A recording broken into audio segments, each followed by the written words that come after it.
You're not giving me easy questions, man. I thought we are going to start with some casual conversations about, marketing, what B2B SaaS companies Nope, typically I'm jumping need, in. We're going for it. You're going for it.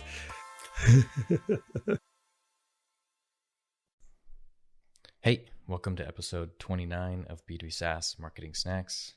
Today, Stein and I are talking about a simple tool that team leaders can use to enable their sales, success, and marketing teams to make rapid decisions about discounts, promotions, special terms, concessions, things like that, without having to get individual approval each time. So Stein likes to call it an empowerment matrix, and it's designed to act as a reference for your team when they're trying to close deals, so that they can see the specific types of concessions they're allowed to use depending on their role.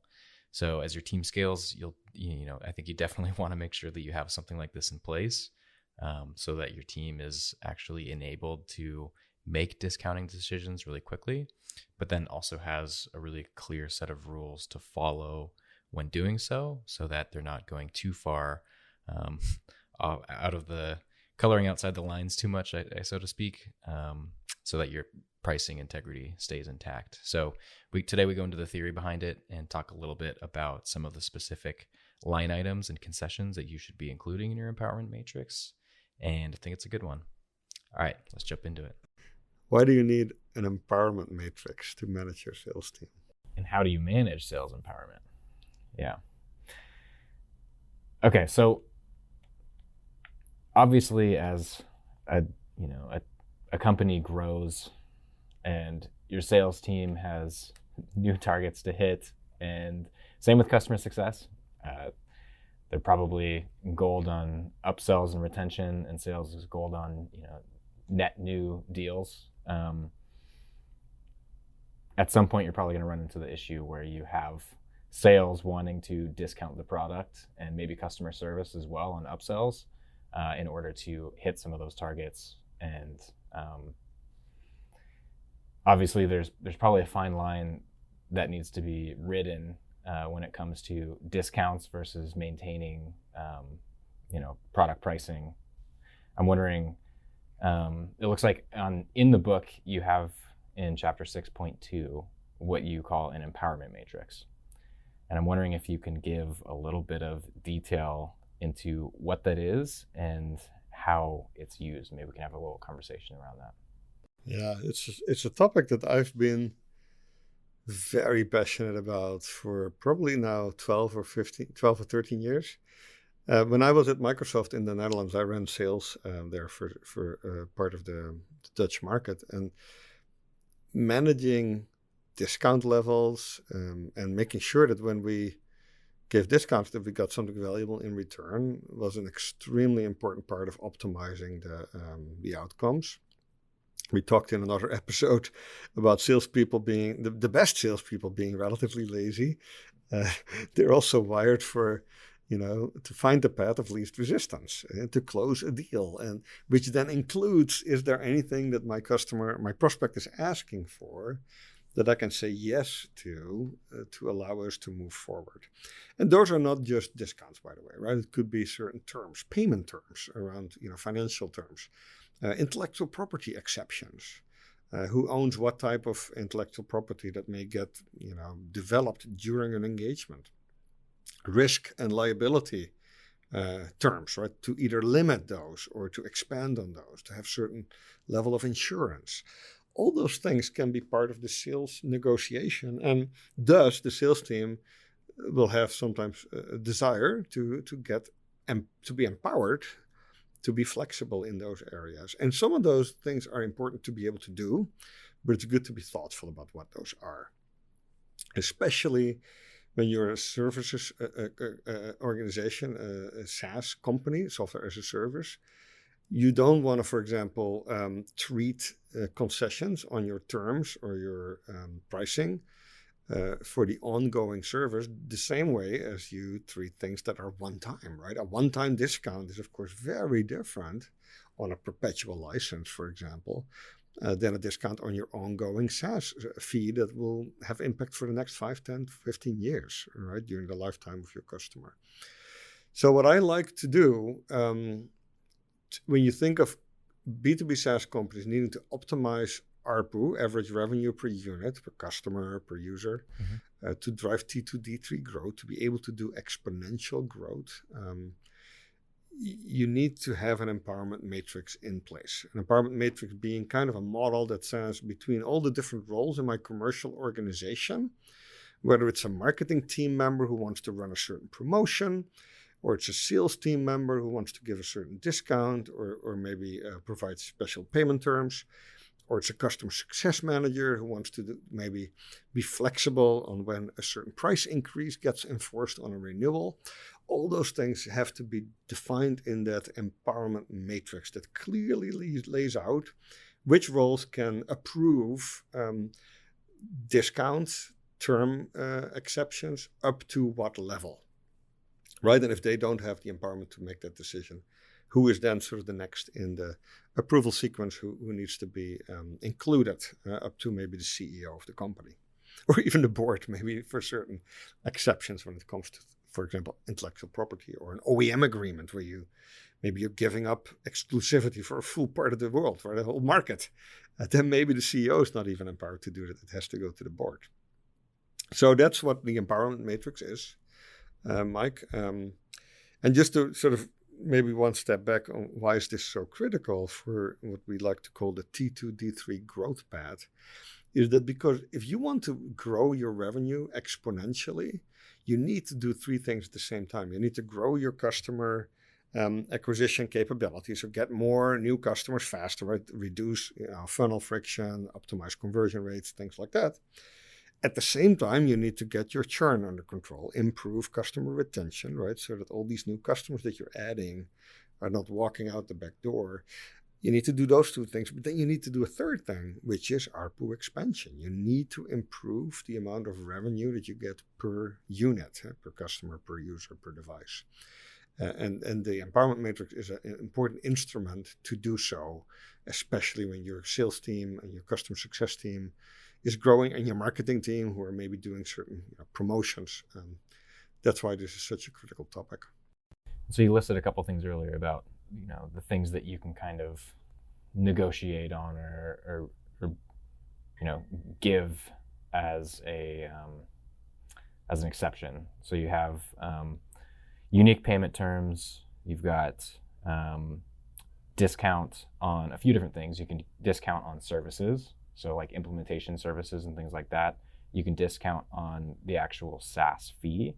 I know a lot of larger companies will bake in an escalator to account for inflation and also things like product improvements, because obviously software as a service. Product's always improving, so larger enterprise deals will bake in an escalator to account for that product. It's like your rent goes up every year. Right.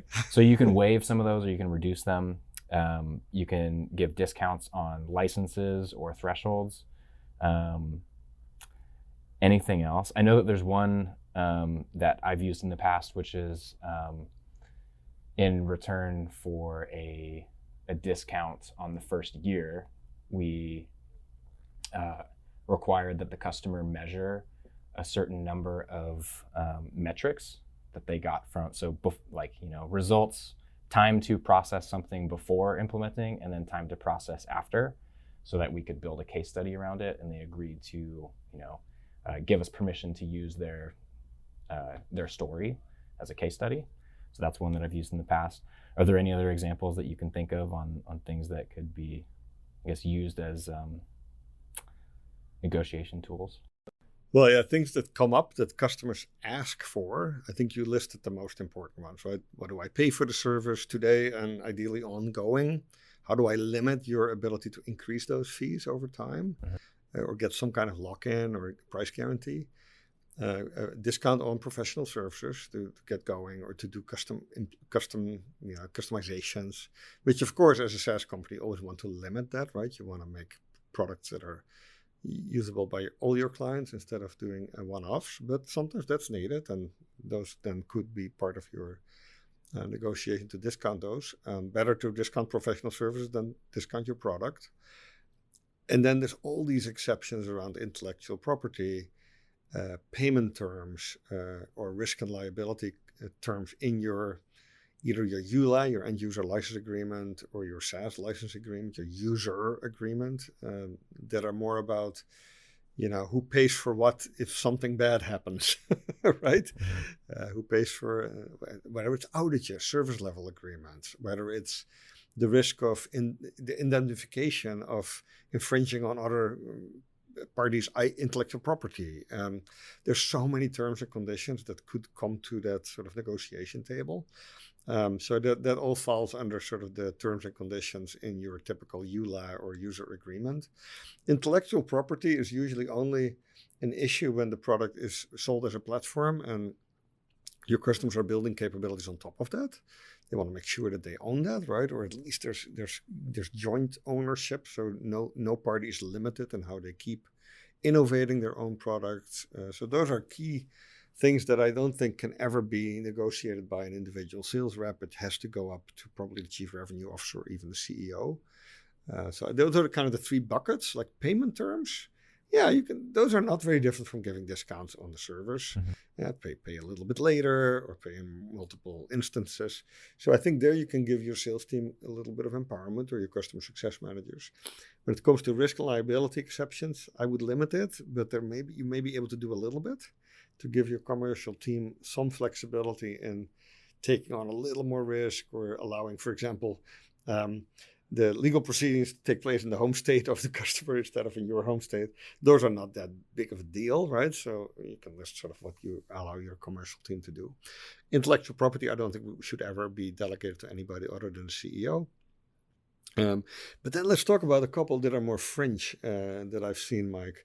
But early stage SaaS companies might encounter these actually sooner than than later.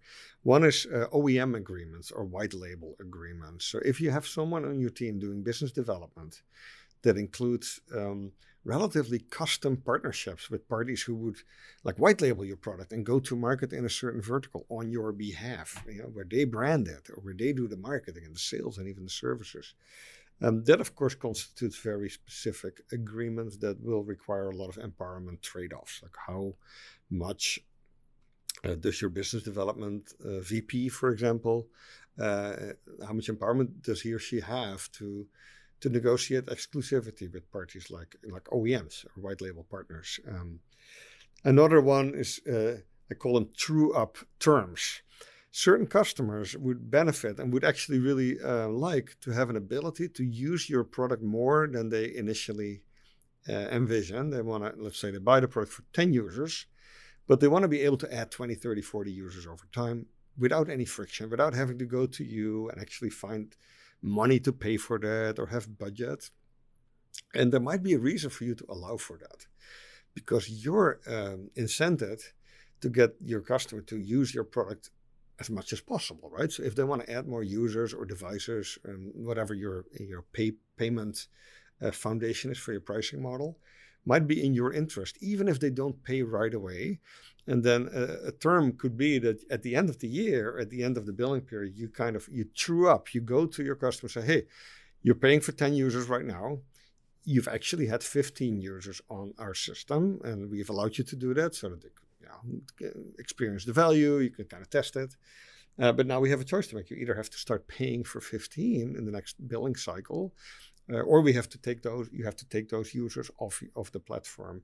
So that would be a true up licensing model that's for some SaaS companies is actually very beneficial. This is something we used at Microsoft with what's called enterprise agreements, where there was an estimated usage that customers would pay for. And then if they would go over, that's fine. We wouldn't block them from doing that. But then, of course, at the end of the billing period, we would have to settle. Say, hey, do you actually need all these users? And at what terms do we then start paying for those? Yeah, there's a lot here in this topic, Mike. There's so many complexities on pricing and terms and conditions. That's why it's important to think about it, to make sure your sales, marketing, and customer success team know what they can do. Yeah. I'm a big fan of also leveraging, agreements to do customer testimonials and things like that. Especially important early on when you're when you don't have many testimonials, or you're trying to build on top of a beachhead, so you have a few existing customers, maybe you're increasing prices and maybe you want to give them access to the previous pricing model, but in exchange they write you a testimonial, or they give you a case study. I think that especially if you're in the MVP or early, you're just trying to start to find product market fit, I think that those can be extremely beneficial, especially if you're we always talk about niching down, but having customer stories and testimonials from people who look like your prospects is super important, because people want to be able to go into your site or wherever and see that someone else who is in their same position, has the same concerns, pains, has gone through that process. They've eliminated the variability, the risk, so to speak. So I think those are also one that I really like to throw in when you can. You bring up a very important point. If you give something away, you should try to get something in return. And in all these concessions, whether it's a price concession or on your terms and conditions, if you can get in return a testimonial, a quote, the willingness to be a reference, a video, to be a launch customer, to pilot something new and learn from that, right? Yeah. Provide you feedback.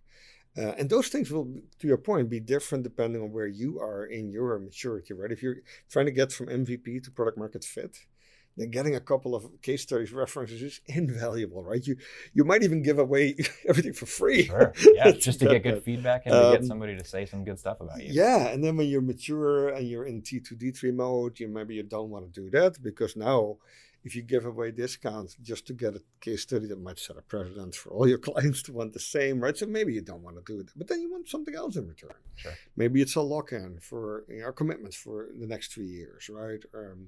Or some kind of maybe a customer in a new segment where you haven't gotten your beachhead yet and product market fit. That's where you do some more liberal discounting, but not for the parts of the market where you have already where you're holding a strong position.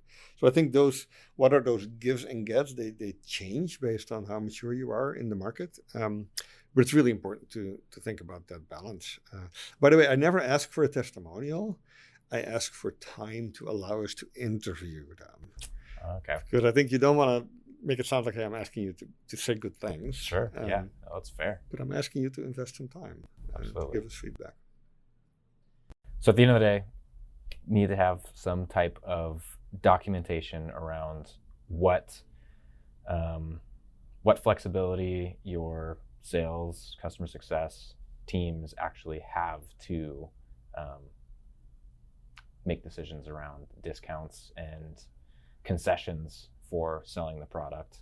And is there any specific point where you would install something like this? I mean, I'm assuming that most early stage companies probably don't have this until they have a foundational sales customer success team. But have you seen a pattern for at what point you would put something like this into place? Yeah, I think when you as the CEO don't know exactly what's happening anymore, then it's the right time to do this.